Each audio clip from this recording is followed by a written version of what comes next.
they're not even projected to make 300 million. People don't go to movies unless it's like something that's actually good or something that's actually unique or original. Indiana Jones 5 with like 80-year-old fucking Harrison Ford, 80 bro. years old. No one wants to see that. All the CGI. All the everything. CGI, everything already looks kind of too fake. All the Marvel movies are kind of losing Yeah. their thunder because it's the same story. So what do you think? What do you think is the next step with like movies? You think like holograms or like live, or what do you think? The VR scene, So like with like the headsets and stuff. oh yeah, well the Apple goggles are gonna be insane. The $3,500. $3,500, but like that has like the same chip as like one of those computers right now that we're running the editing. But that's the Pro though. When they come out with the Pro version, they most likely they're coming out with the basic one. So I'm sure the Apple Pro is like $34.99. They'll probably do a basic for like $29. You know what I mean? No, but it also they're gonna make us a more accessible one. Yeah. With less features, less cool like facial recognition software. So what's cool about that? It's the beginning of the future. It's gonna be. I saw there was a Steve Jobs interview, and he said first is the computers, then it's the computers on your phone, and then this computer that you wear in your face. There's gonna be some kind of glasses, and you'll be able to send messages and talk to your friends and family all over the world. That's the next iteration. You won't need a phone. You just put that shit on. You're fucking playing Pokemon Go, where it's a real world, but then you see the thing, you know. And then the message thing, where like if you go like that, like you could pop up screens like you're Jarvis and Iron Man, like yes, pulling up like, oh, you're watching a video here. You don't need to have 10 monitors. If you're a day trader, you can literally put on those goggles and you have all your data set points, candlesticks, like just watching others. Oh my gosh. I don't know if like that first version is gonna be that cool. Think about iPhone in 2009 versus an iPhone now. It's just like so much. The pictures are so badass now. The cameras are getting crazier. The 7th or 8th version of these goggles, like in 5, 6, 7 years, it's gonna be fucking badass. Some people are scared, like, oh shit, they're trying to control us even more.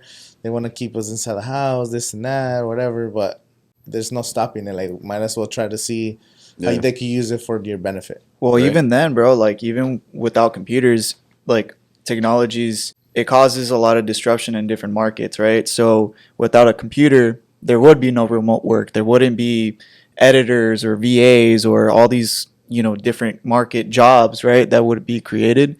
There would be no content creators. Like, think about it like that. Like, all these different platforms wouldn't be created without computers, without, influencers wouldn't even be a thing. Like, the possibility of people making money, like with their image, wouldn't be a possibility without like the innovation of an iPhone or the internet or YouTube or whatever. it'll be jobs that we never imagined. Yeah, I see the financial aspect when they started selling tickets on VR to live games. I'm like, you could sell unlimited front row tickets. Oh my god, I know, bro. The NBA games. Everybody's gonna be Jack Nicklaus right there on the Lakers. And imagine with those sick badass glasses, just like you're in this fucking trenches, bro. And you're right there, like you just all right. And then they said $10. They also said like it's a new way, so because everyone's wearing these things, you could pick like your avatar's clothing and make them look a certain way. Ready Player One. The same shit we do like when you play video games. Mm-hmm. You play Call of Duty, you buy the best skins for your gun. Ready Player One is like you're buying outfits. Oh shit, that exclusive, which is an NFT. So NFTs are gonna be useful. Yes. It was just too early and people got greedy and scamming and shit. But it's gonna be like that. An NFT, there's only 1,000 of these Gucci fucking NFTs. You put on the goggles and then your character's wearing that shit. Like, oh look, I'm wearing a fucking. And it's verified. Like, damn. Verified shit. Red bottoms. Oh, that's what I'm saying. Like, it's gonna be cool. Like.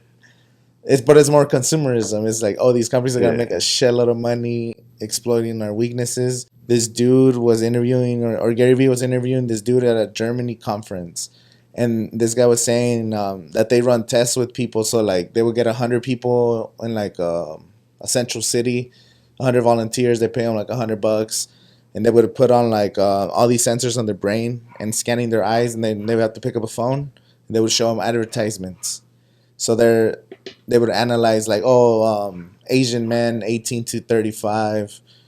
When we put them to the test, they reacted more to these kind of advertisements. Like that's the type of control that they have. Yes. In those fucking the targeting market, bro. Like, and he's like, oh yeah, now we're using artificial intelligence to make the process faster. So if they know what 18 to 25 Mexican kid is my most likely buy. This Mhm. kind of thing. They have the data that proves like, oh yeah, they react good to these kind of ads. Or I don't know. Absolutely. I believe that's what Tesla's doing with allowing other electric vehicles. I believe they allowed Ford, and then I think it was GM. Tesla allowed them to use their charging stations. And I believe that's a data play in order to download all their data and see, all right, these Ford drivers, where are they going? That's a different market. Where are these other GM drivers going? Where are they shopping at?